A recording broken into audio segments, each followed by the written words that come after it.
Shalom all and welcome. I'm Ariel Tzadok from the KosherTorah school at KosherTorah.com. It is now Motzei Shabbat, that's Saturday night. Here in the United States, it is the 21st of July, 2018. We are in a special time in the Jewish calendar. Tonight commemorates the fast day of the 9th of Av, Tisha B'Av, in which in the Jewish calendar we commemorate many of the national tragedies of the Jewish past. The most famous, of course, is the destructions of the temples in Jerusalem. Well, just for the record, this year, the 9th of the Hebrew month of Av fell on the Sabbath. Well, biblical Sabbath obviously overrides a rabbinic fast day, and therefore the fast is postponed. So this year, this day, which is technically now Sunday, even though it's Saturday night, Jewish calendar always begins at night before. It's technically the 10th, but we're observing the fast on this day, day afterwards. But I must add, for the record, people must remember that unlike the divinely ordained fast day of Yom Kippur, the 9th of Av, the day of national mourning, is still a rabbinic injunction. It is not biblical. What that means is this: if anyone has any realistic medical condition wherein which a doctor has recommended you do not fast, well, guess what? The rule of the doctor overrides the rule of the rabbis. You make sure you understand that. I have numerous people who called me up all week long to ask me, Rabbi, my doctor said because of this medical condition, I need to take some drinks or liquids, or I need to eat foods. I said, you listen to your doctor. That is the rabbinic injunction.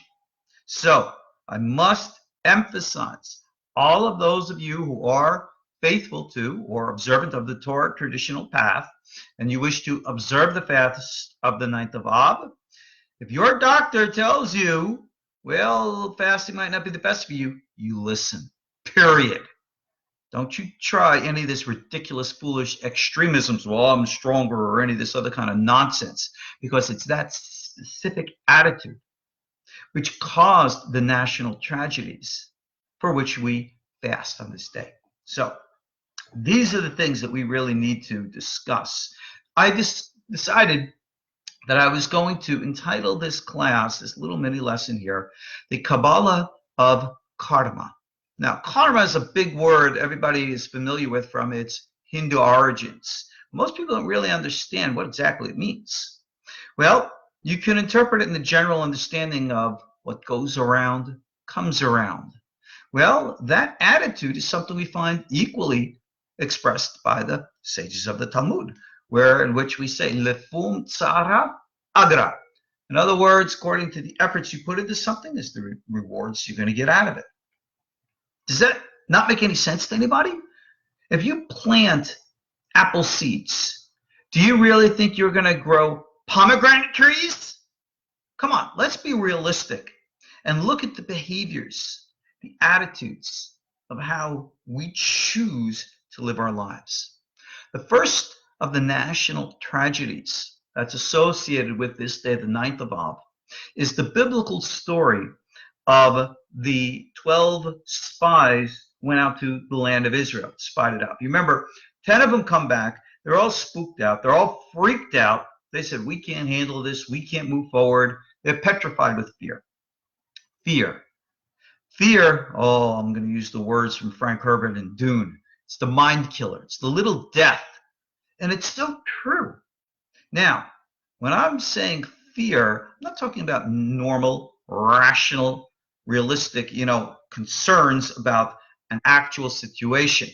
So, for example, there was a time many, many years ago when I was hiking up in the glaciers in Alaska. And a friend of mine said, something, they got wild bears up there. And when you go hiking up there, you carry a gun. And they did. They strapped a .45 caliber, they were expecting a bear. Now, I wouldn't be so afraid as not to go hiking.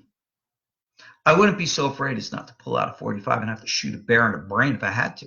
But to sit there and go, ah, in terror,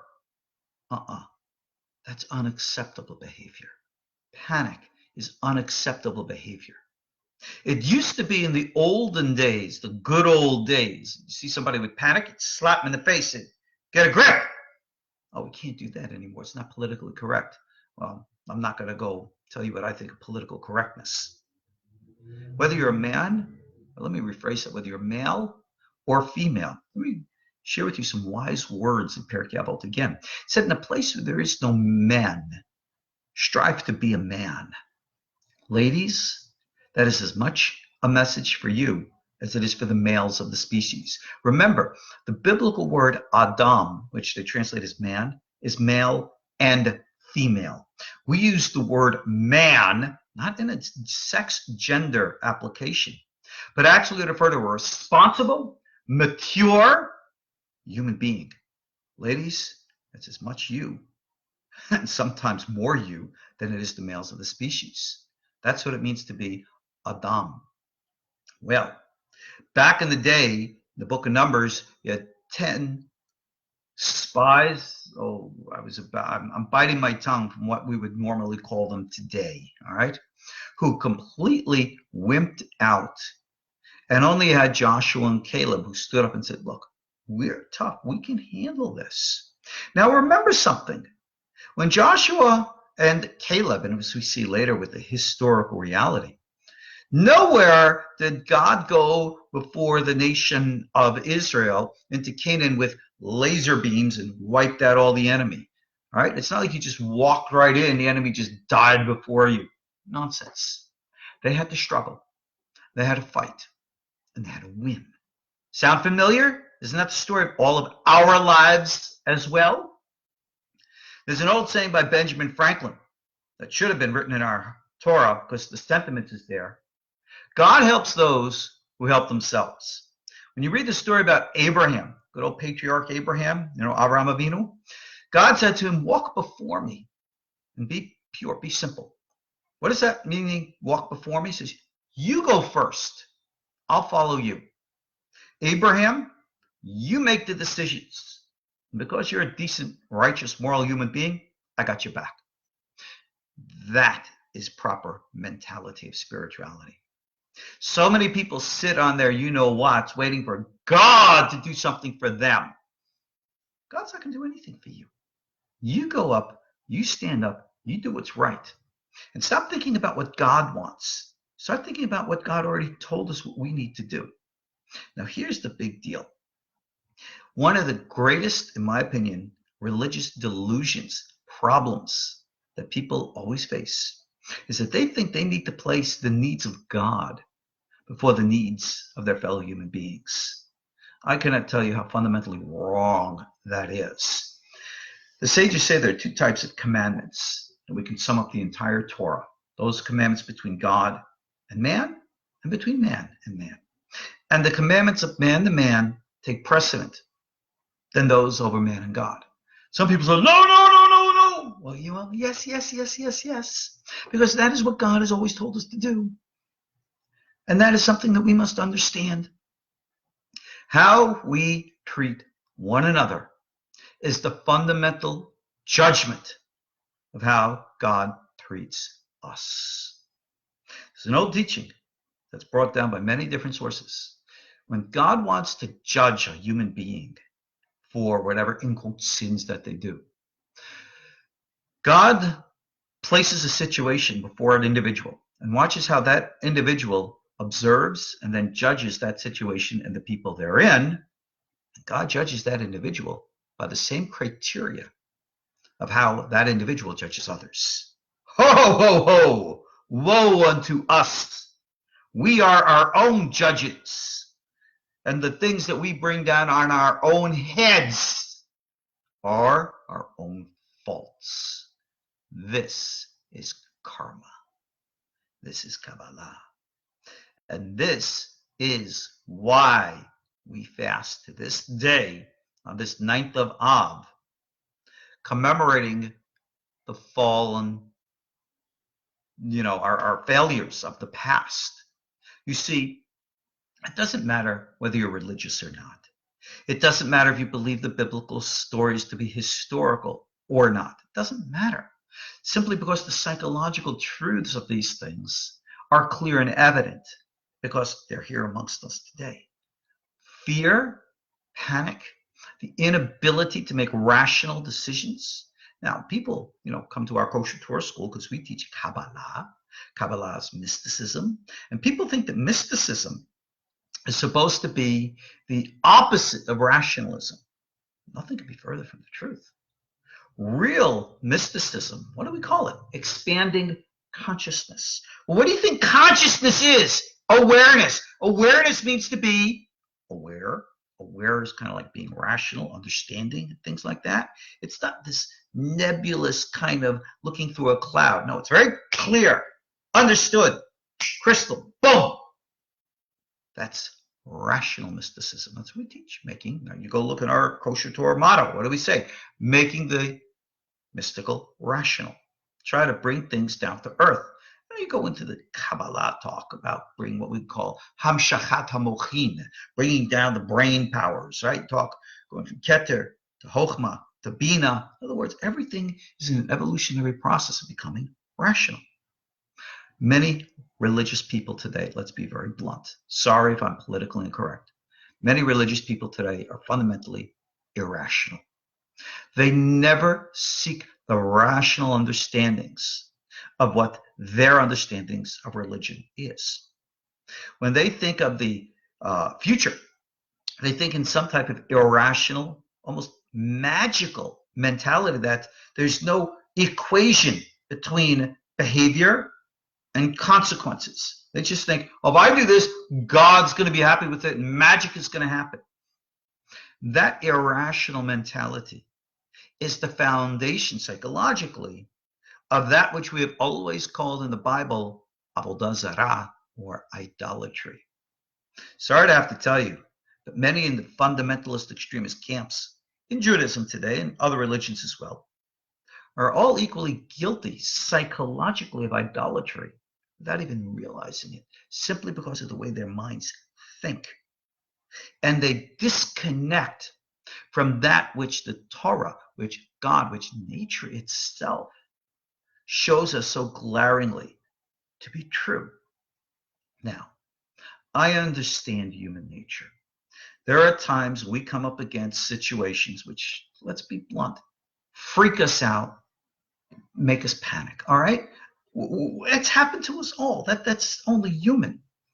But with that being said, what do you do in that state? Do you run away? Or do you, in quote, man up and move forward? Psychology, they call this the flight or fight response. Torah always teaches us you got to stand up and you got to fight. But what are you fighting for? Fighting for God? God doesn't need you to fight for God, right? God's got his mighty old lightning bolts up in Shemayim in heaven there. And anytime God wants to do something, trust me, God knows what to do. He doesn't need you or I to fight for him. No one has ordained any human being to be God's policeman, where you got to speak out for God. There has been, for example, many a time this happened in Jerusalem, where in which some irrational, in my opinion, borderline, if not overly, mentally ill religious individual would approach a stranger woman in the marketplace and start to yell and scream at her because her sleeves on her shirt or her blouse did not meet the appropriate length for this individual's taste. We see the same type of behavior today with a certain type of these religious, ridiculous people. They refuse to sit next to a woman either on an airplane or someplace, and they cause all kinds of social upheavals. If you want to be frightened people like this, because I think they're dangers to society. I really do. Something, you can have all of your values that you want. You can believe whatever you want. That's fine. But you don't have the right to impose those things on others, right? You always have to do what we call in Hebrew derech eretz, right? Literally, it translates as the way of the land, but it means to show proper common respect, dignity. If you cannot show respect to every single human being, you're not walking the Torah path. Our sages say very clearly, Derech Eretz Kadmon La Torah. Showing respect is a prerequisite for walking the Torah way. I don't care what another person's religion is. I don't care who they are. I don't care what they are. There are people in this world who, let's be blunt, I don't agree with, I don't like, and doesn't matter. I will still show respect. I will still speak respectfully. Let's take this into the political hotbed today. Take a look at the disgusting behavior that we tolerate here on Facebook, social media, everywhere else, about the way we talk about our politicians and ideas and beliefs in politics. Whatever happened to respect? It doesn't matter if you like or dislike Mr. Trump or Mr. Obama before him. What difference does it make? Right? You can agree or disagree with this one's policies or this one's behavior. What difference does it make? You show respect for the office of the individual therein, regardless of who the individual is or the policies thereof.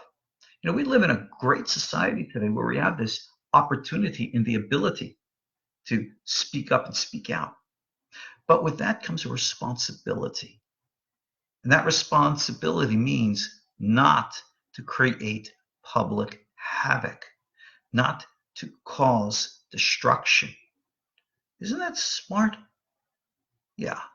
We are faced today with the commemoration of the destructions of the temples in Jerusalem, not just once, but twice.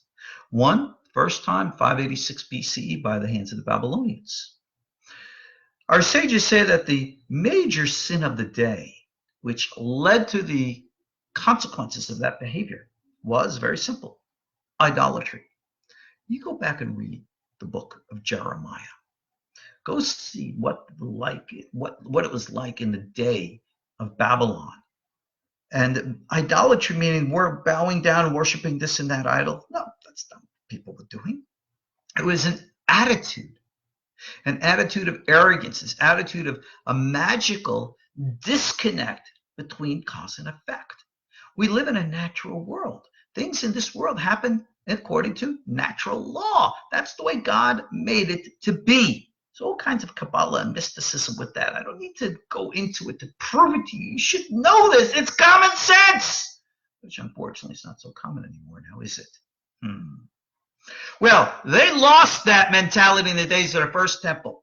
They thought God is with us. God would never allow his temple to be destroyed. So it doesn't matter what we do because God is with us. Yeah, well, God proved them wrong. Jump ahead. Second temple. Ridiculous, foolish extremists, included amongst them the group who we today call the Essenes. No, they weren't this group of agape-loving, peace-loving hippie beatniks. They were a bunch of radical, racist, misogynist, extremists of violence to the nth degree. I'm not going to get into the details right now. You go look at my other courses online on KosherTorah and you'll see that stuff. They went and captured Jerusalem. Jerusalem had enough supplies to last any kind of siege that the Romans would throw up against it. But they said, we got to go out and fight because we're representing God. And these idiots went and burned all the resources in Jerusalem, trying to force the people to go out and fight. What absolute morons. This is what we call that idolatrous mentality of disconnect between cause and effect, living in the real world. They were motivated not by the love of God, but by the hate of fellow human beings. No respect. Look today in our world. Look today at what happens in the religious communities, the secular communities, what's happening in Israel, what's happening in the United States, what's happening around the world. We can look at the relations between different communities. Heck, look at the way men and women get along today, right? Remember, I shared with you, I'm recently divorced.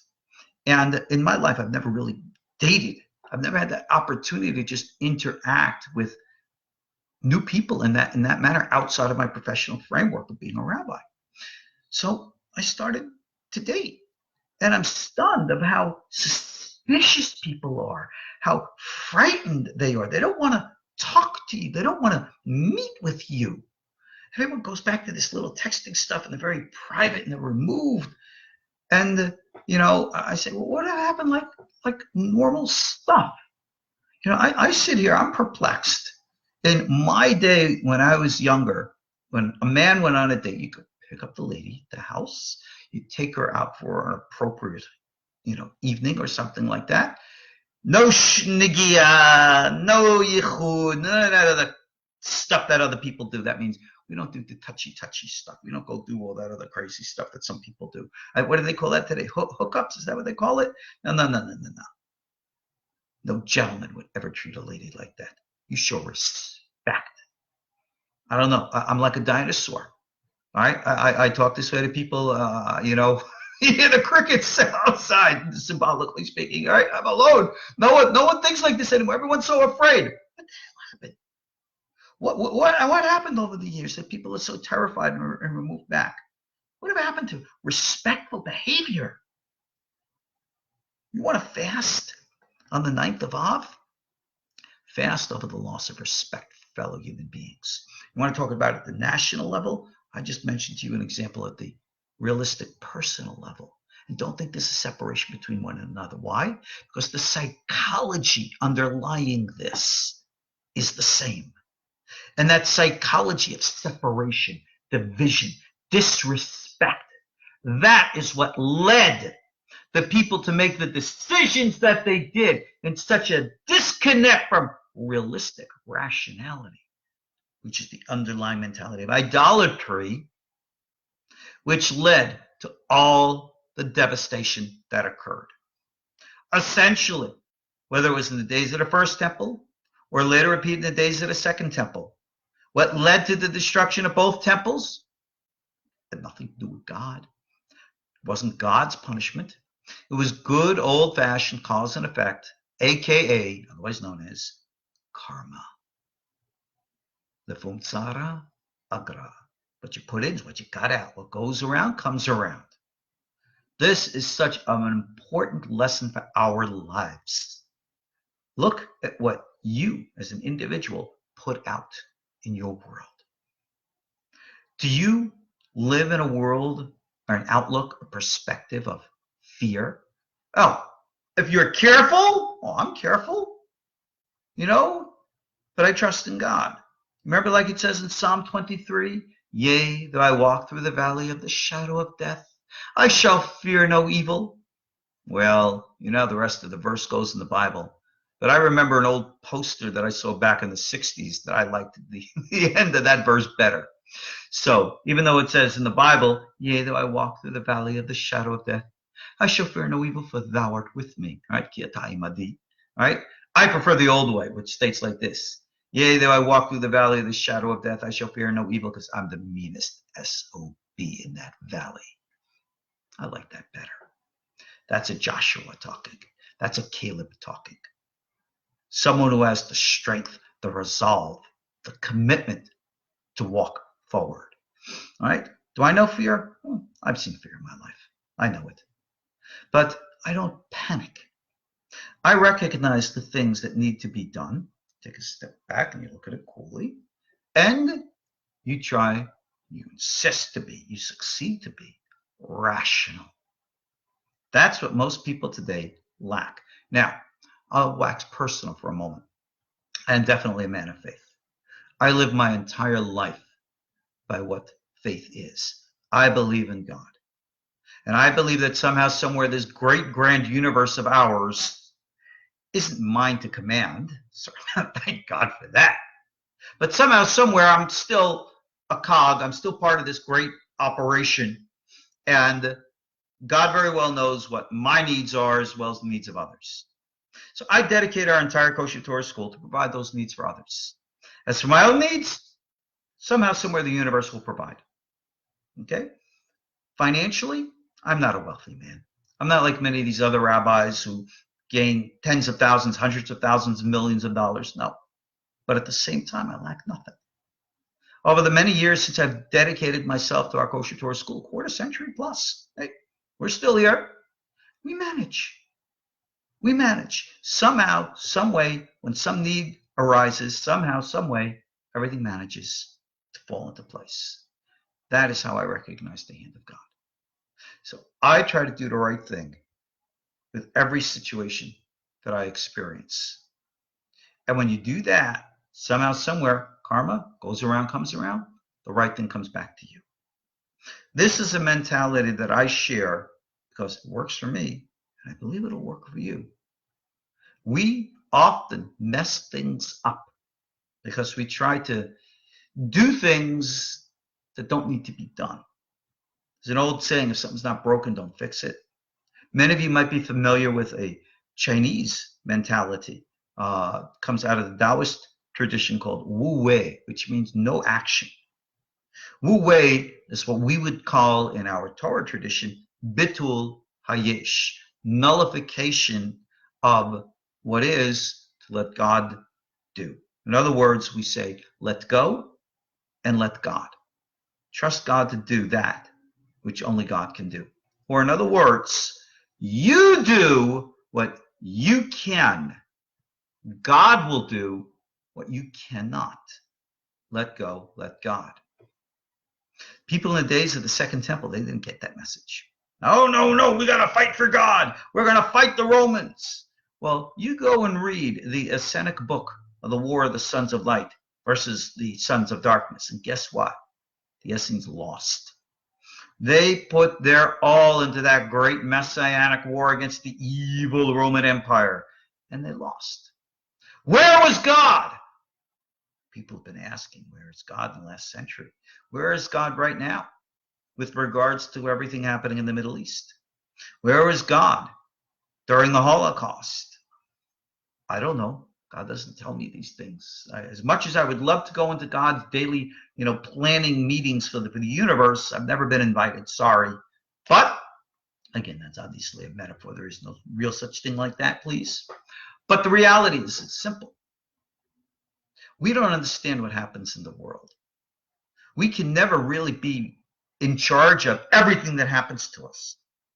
But we can very well be in charge of everything how we respond to what happens to us. So you choose flight or fight. You choose to be rational or irrational. You choose to act wisely or foolishly. You choose to act correctly or incorrectly. Well, how do I know? Go back to being simple. I'll share with you a little martial arts trick. I've been involved in Chinese Shaolin tradition literally since I was 11 years old. And I remember one of the first things I learned when we were very, very young, back in my teenage years, we were doing horse training in the Nanchuan, the southern system, the 5 animal. We do very, very strong horse training. That's, you sit with your legs in a certain position, but it's not really sitting, standing. But anyway, one of the lessons my sifu taught me, says, if you're ever losing balance, go low. Get down to the earth, lower your horse, and you'll regain your balance. Not only is that a physical truth, it's an emotional and psychological truth. Or in other words, the lower you get, the more simple you get, the more down to earth you get, the more grounded and balanced you become. So many people become so heavenly minded that they become no earthly good. This especially is one of the great dangers when it comes to studying Kabbalah. All right? When I first started out 25 years ago, I was a big supporter, spreading the teachings of Kabbalah to the world. But I've learned over many, many years, that's not always the best thing to do. Why? Because many people come to the symbolic, metaphorical language of the Kabbalah, and they intentionally or not mistake it to be somewhat literal. And they therefore go off into these fantasical ideas and beliefs, and they go off into la-la land, and they start doing weird things. They become loonies. They lose it. That's a big danger. Mysticism is not just metaphysical philosophy. It has to be experiential. In our kosher Torah school tradition, as you know, I teach what's called Prophetic Kabbalah. That's not only the Kabbalah of the Abulafia school, it's the original biblical teachings of the Maasim Merkabah school. In other words, how to experience spiritual reality. You go into all my courses online, go to our front page of the Kosher Torah School. When I teach from the Sha'arei Kedusha of Chaim Vital, the Gates of Holiness, I call it the Torah, the Kabbalah of spiritual connection. It's not just that you learn a technique of meditation. Techniques are a dime a dozen. Do you know what to do with them? And if you have the right form, what do you flow through it? Again, from my martial arts experience, yeah, I know how to punch, I know how to kick, I know all that stuff. But you have to calibrate the mind, the life force energy of the body, your chi, as it's called in the Orient. We can call it nefesh, ruach, depending on your interpretation of things. That's the energy. When we do Kabbalah, we call it kavanot. We're projecting the power of mind, right? We call it hamshachat hashefa, drawing down the energy and then projecting it out. We do this in the physical. We do this in the emotional. We do this in the mental and the spiritual. This is how we gain balance, grounding. And this leads us to having rational, coherent minds. And that is the tikkun, rectification, for religious irrationality, wherein which the equations of reality and religion don't match. We got a big problem with that today in the religious world. People are living off in la la land. They've created their own phantasaical world of religion, and it doesn't coincide. It doesn't jive with the reality, and it causes all kinds of social friction. It actually causes, creates, elevates anti-Semitism and hatred, not so much of religion, but of the religious. You go into Israel today, and you'll find that many in the religious camp, many, not all, are considered pariahs. People hate them because of their phantasaical disconnect from the real world and the way that they disrespect and disregard others. That's what caused the destructions of the temple. That's what's bad. And we continue on it today, completely oblivious to the past. People are sitting and crying and wailing in the synagogue today. Oh, look at all Jerusalem. Not realizing that they are continuing the same types of behavior, making it even worse than what was in the past. And who knows, maybe in the future there's going to be another reason added for mourning for the 9th of Av because of present disconnects. I don't believe so much in mourning the past. What happened in the past happened. There's not much we can do about it. All we can do is move forward. Learn from the lessons of the past, not to repeat their mistakes today, so as not to have new reasons to mourn tomorrow. Doesn't that make sense? I mean, is this not common sense? Am I really am I disconnected here? I'm trying to be realistic, rational, down to earth, and real. And like I said, I feel like I'm out in the wilderness here. People are often, this one's in this one fantasy, and this is in that fantasy, because they come to the reading of religion. And they take the symbolic and they read it literally. They take poetry, they read it as prose. Whether it's the study of mysticism, whether it's the study of rationality, this is the big problem. That is why our sages say, Torah speaks in the language of man. Again, not man being male, but male being human beings. It is meant specifically to help us live better lives in this world. So if you want to be religious, then stop thinking so much about God and start thinking about your fellow human being. Jewish, non-Jewish, men, women, doesn't matter. We're all in this together. Remember that said God created us in the image, right? No separation between who he created. We're all in this together. So in that respect, regardless of how different we are, regardless of who we like, dislike, agree with, don't agree with, show respect. Show respect. You don't have to like somebody. You don't have to hang out with them. You don't have to pal around. Show respect. Because it's the lack of respect that leads to destruction. And it's with respect that we might actually be able to build bridges. Or in Kabbalah speak, we call that yichud, unity. And everything that we do is for the sake of building bridges, creating unity. That's what life is supposed to be all about. Rov am hadarat melech. In the multiplicity of the people is the glory of the king. That's not a call for numbers. It's a call for diversity. Everybody's supposed to be different. And in our differences, we respect one another in those differences. That's when we can find that we get along. The attitude of separation and division and disconnect, that's the underlying mentality of what we call avodah zarah, strange work, or in other words, idolatry. So, many people today who are Torah observant are fundamentally guilty of biblical idolatry and they don't even know it.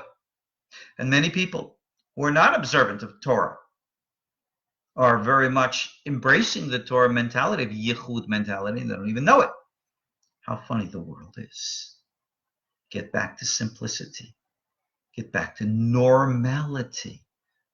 Ground yourself in life and learn the truths, the universal truths of universal spirituality, what true Torah is, what the true way is, and live life in peace. Is it going to make your lives any better? I will tell you it'll make your choices clearer. I can't promise you that all the circumstances in your life are going to become better. You got a lot of rabbis who will promise you that. I think they're all a bunch of liars. You can't always promise that. Do we give blessings? Yes. Do we give best wishes? Yes. Do we project positive psychic energy with the intent to create the psychic field of positive structure? Yes. But we're not always successful. We know that. We earn a give and a take because that's just the natural world. Kohelet is Ecclesiastes. Remember, there's a time and a purpose for all things under heaven. There's this natural flow of things. Regardless of whatever spiritual philosophy you follow, you find that that attitude is there. So in that respect, I can't promise you in your life that you're going to have everything you want. But I will promise you that you can have an influence for the good, for the positive. Do the right thing. Be rational. Have your head and your heart merged in the proper way of action. And do the right thing. Talk about Kabbalah, center column of the tree of life of the Sefirot. The kingdom of God. That's this grounding. The will of God is up at top called the Keter. And it goes through the mind and the heart. Balance your mind, balance your heart, balance your actions. Being rational, realistic, grounded, love, respect for one another. And then you will see how we can bring the will of God materialized into this world. It's really that simple. All we have to do is do it. No more fantasies, no more pie in the eye, disrespect and disregard. All right, no more fantasy about what religion is. When you read stories, for example, like in the Zohar or like the Aggadot of the Talmud, these are not literal stories. They're symbolic stories. Go look at all the commentaries. Everybody tells you these things. Much of Genesis is the same. You really think the world was created in 6 days of 24 hours like 5,700 years ago? You obviously don't understand Genesis. You don't think that there was a pre-Adamic civilizations before Adam, even if Adam was a human being or just a symbol thereof? You don't know Genesis. Go look at my classes online. I have free classes on this. I have other classes on this. I discuss all of these things from all the sources. Previously, I gave a class about prophecy. People look at prophecy literally. Again, fundamentally flawed mentality. You got to go back and look at what the sources say. You got to understand them within the context of their meaning. And please, I read some of the comments that people make, for example, the Facebook things, and It's amazing. People will say things that I say that I've never said. And actually, I go back, I listen to what I say. And I say, I never said that. I never wrote that. Actually, I teach the opposite. But somehow some people don't connect things properly. They're in their little fantasy minds. They're not grounded. Bad news. And if I had the time that I could actually go back and show people, but I can't do that for every single body. I just can't. Right? There's just not enough time in the day. People, you got to do your own homework. You got to ground yourselves. You got to find the right path and live it. And again, grounding. The grounded you are, the more you will understand life, show respect for others, and will be successful. This is the Kabbalah of Karma. And this is your secret of success in life. I pray, I bless you, I project all positive energy to all of you listening to me live and in the recording. Do the right thing. You can do it. You are the Joshuas and the Calebs of today. Make a difference in this world. Everything that I have at our KosherTorah school is at your disposal, as you very well know. You want more learning? Join us as students. Come join the student body. Come partake of my classes. We are here for you. God bless. May we know peace. May we know grounding and balance. I'm your host, Ariel Tzadok from the KosherTorah School at KosherTorah.com. Thanks for being with me. I'll see you all next time. Shalom.